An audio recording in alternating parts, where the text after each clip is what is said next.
Pemirsa pencinta timnas, My Day TV akan menyampaikan 4 berita aktual tentang naturalisasi Justin Hubner, Jas Ijes, Nathan Choeon, dan Nabis 40 pemain naturalisasi. Berita 1. Justin Hubner bisa main Piala Asia. Justin Hubner menambah panjang daftar nama pemain naturalisasi di pentas sepak bola Indonesia.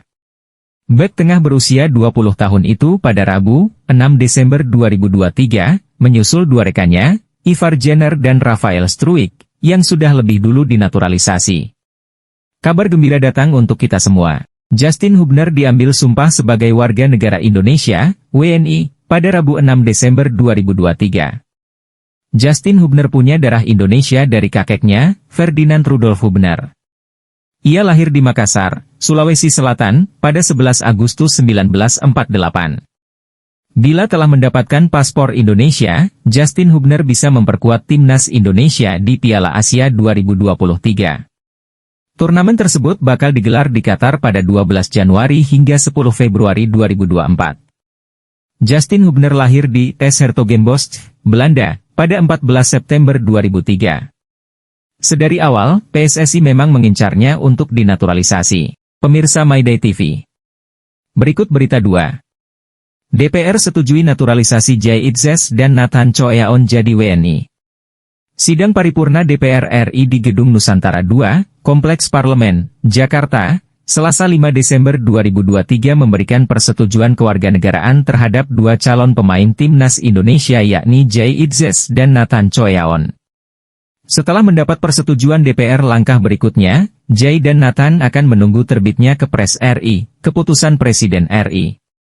Begitu terbit, maka keduanya bisa mengambil sumpah sebagai WNI. Berita ketiga. Jawaban berkelas Sekjen PSSI Yunus Nusi saat ditanya kenapa harus naturalisasi Jas Ijes dan Nathan Choeon. Jawaban berkelas Sekretaris Jenderal PSSI, Sekjen PSSI, Yunus Nusi kenapa harus naturalisasi Jas Ijes dan Nathan Choeon. PSSI masih terus melaksanakan proses naturalisasi untuk sejumlah pemain keturunan. Saat ini, DPR RI sudah menyetujui naturalisasi Jas Ijes dan Nathan Choeon berdasarkan rapat paripurna pada 4 Desember 2023. Keduanya akhirnya mendapatkan rekomendasi untuk menjadi warga negara Indonesia dalam rapat kerja yang dilaksanakan Senin 4 Desember 2023. Namun, PSSI sempat ditanyai tentang penggunaan pemain keturunan. Yunus lalu menerangkan hal ini adalah demi peningkatan kualitas timnas Indonesia. Sebab, PSSI ingin menjadikan skuad Garuda sebagai kesebelasan yang mencapai level Asia. Pemirsa My Day TV. Fakta baru. Tersaya sudah 40 pemain naturalisasi di timnas Indonesia. Pesepak bola naturalisasi sepanjang sejarah sepak Indonesia sudah mencapai sekitar 40-an orang. Dari jumlah sekitar 40 pemain naturalisasi itu, sebagian besar dari Eropa, utamanya dari Belanda. Ada pula dari benua Amerika, Afrika, dan Asia, tetapi jumlahnya tidak menonjol. Demikian tulisan Endro Yuwanto, wartawan Republika. Pemain pertama yang dinaturalisasi oleh Indonesia adalah Van der Veen. Kiper berdarah Belanda ini dinaturalisasi lewat permintaan PSSI untuk membela timnas Indonesia pada 1950 silam. Seiring berjalannya waktu, program naturalisasi mulai dilupakan. Setelah itu, timnas Indonesia lebih sering mengandalkan pemain dalam negeri yang kemudian menelurkan berbagai prestasi. Lebih jauh, Endro menjelaskan program naturalisasi pemain mulai gencar dilakukan di era PSSI pimpinan Nurdin Halid pada 2003 hingga 2011 hingga kini. Kehadiran timnas Indonesia yang tangguh dan bisa bersaing di level internasional menjadi ujung dari program naturalisasi pemain ini. Sejak saat itu, keran naturalisasi pemain seolah terus terbuka. Nama-nama pemain seperti Kim Jeffrey Kurniawan, Rafael Maitimo, Sergio Van Dijk, hingga John van Beukering dinaturalisasi lantaran memiliki darah Indonesia, baik dari pihak ayah ataupun ibu. Proses naturalisasi pemain juga tak hanya disponsori oleh PSSI.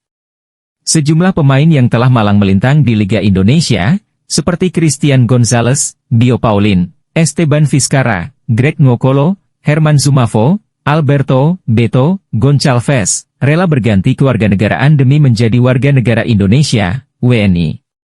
Dari sederet nama pemain naturalisasi, Christian Gonzalez dinilai menjadi yang paling sukses dalam hal keberhasilan menembus timnas termasuk meloloskan Indonesia di final Piala AFF 2010. Penyerang kelahiran Uruguay itu menjadi pemain naturalisasi dengan caps terbanyak buat timnas Indonesia, sebanyak 29 kali. Lantaran dari puluhan pemain namun hanya segelintir yang berprestasi, program naturalisasi pun kerap dikritik mulai melenceng dari tujuan besarnya. Sejumlah pemain naturalisasi, meski tidak semua, justru kesulitan bertahan dan beradaptasi dengan kultur sepak bola Indonesia. Belum lagi dengan sorotan soal kegagalan PSSI dalam melakukan pembinaan pemain muda yang berujung dengan mengambil solusi instan via naturalisasi pemain. Namun demikian, jumlah pemain naturalisasi kemungkinan bakal terus bertambah. Pasalnya, Ketua Umum PSSI Erick Thohir telah menegaskan untuk terus melanjutkan program naturalisasi. Selamat datang Mark Klok, Jordi Amat, Elkan Bagot, Sandi Walsi, Sain Patinama, Ivan Jenner, Rafael Struijk, Justin Hubner, Jay Itzes dan Nathan Choi. Selamat membela timnas untuk Piala Asia 2024 dan Piala Dunia Senior 2024.